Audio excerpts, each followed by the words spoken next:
Assalamualaikum warahmatullahi wabarakatuh. Perkenalkan, saya Anira Mutia Kamil, kelas MJ 703. Melalui video ini, saya akan mempresentasikan tentang tanggapan terhadap isu proyek food estate dan perubahan sawah menjadi kebun sawit untuk memenuhi ujian tengah semester mata kuliah Etika Bisnis. Food estate. Food estate adalah program pembangunan kawasan pertanian berskala besar yang dikelola secara terintegrasi dengan tujuan untuk meningkatkan ketahanan pangan nasional. Food estate menjadi strategi pemerintah untuk mengantisipasi ancaman krisis pangan global dengan menambah produksi bahan pangan pokok seperti padi, singkong, jagung, dan hortikultura.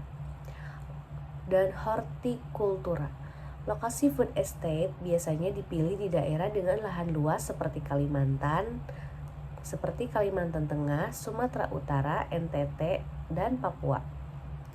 Food estate biasanya mencakup lahan pertanian yang luas, ribuan hingga ratusan ribu hektar, sistem pertanian modern dan mekanisme pengelolaan terpadu dari hulur ke hilir, penanaman, panen, pengolahan, distribusi.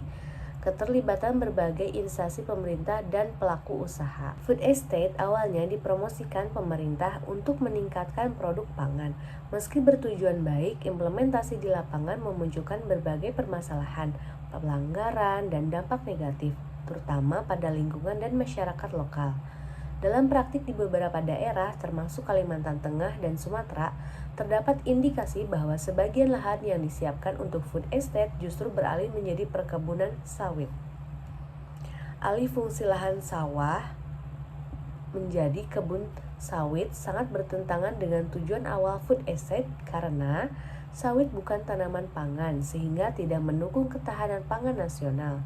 Sawit adalah komoditas industri yang justru meningkatkan ketergantungan impor pangan.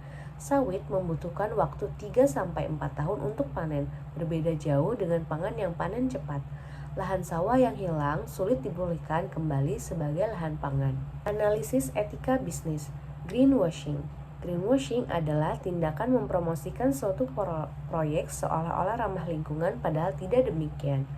Dalam kasus ini, pemerintah atau perusahaan mengklaim proyek sebagai ketahanan pangan, mengatakan bahwa food estate membantu petani, menyebutnya sebagai proyek untuk kesejahteraan.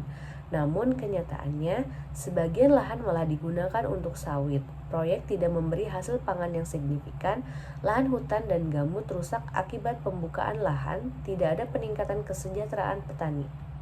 Ini menunjukkan adanya ketidaksesuaian antara klaim publik dan praktik nyata, sebuah bentuk greenwashing. Pelanggaran prinsip etika bisnis dalam alih fungsi sawah ke sawit.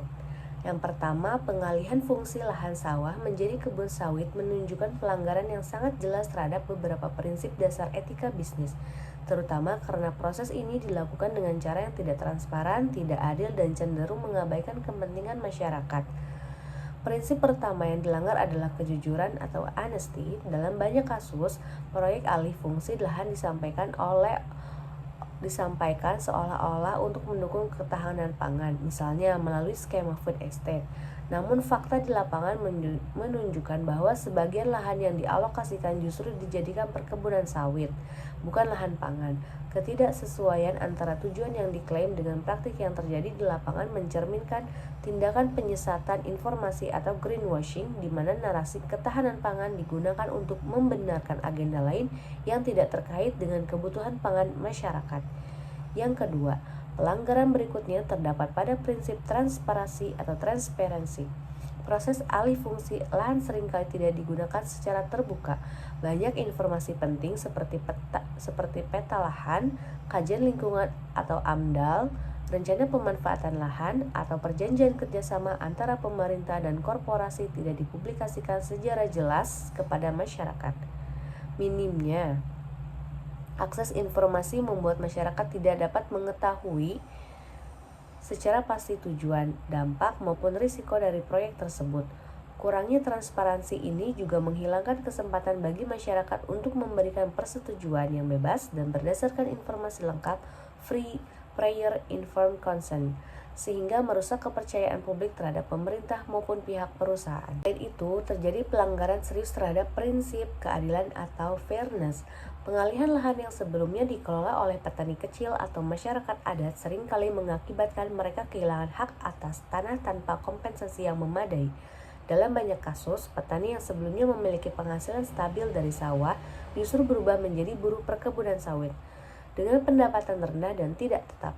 Ketimpangan manfaat antara korporasi besar yang memperoleh keuntungan ekonomi dari sawit dan masyarakat lokal yang justru harus menanggung dampaknya menunjukkan ketidakadilan yang sangat mencolok. Prinsip keadilan mewajibkan semua pihak menerima manfaat dan beban secara seimbang, tetapi dalam kasus ini masyarakat justru lebih banyak menanggung beban sosial, ekonomi, dan lingkungan. Pelanggaran juga terjadi pada prinsip tanggung jawab atau social responsibility. Setiap proyek bisnis, apalagi yang menggunakan lahan luas dan berdampak pada masyarakat, banyak memiliki kewajiban untuk mengutamakan kesejahteraan sosial dan kelestarian lingkungan. Namun, alih fungsi sawah menjadi sawit terbukti menyebabkan kerusakan ekosistem seperti penurunan kualitas tanah, hilangnya sumber air, meningkatnya risiko banjir, serta hilangnya keanekaragaman hayati. Ketika pemerintah atau perusahaan melaksanakan proyek yang menimbulkan kerusakan lingkungan tanpa memikirkan dampaknya bagi generasi mendatang, maka prinsip tanggung jawab sosial telah diabaikan. Kemudian rekomendasi penyesuaian. Yang pertama, fokus pangan. Hentikan konversi sawah menjadi sawit, prioritaskan komoditas pangan seperti padi, jagung, singkong, dan evaluasi ulang lahan yang digunakan.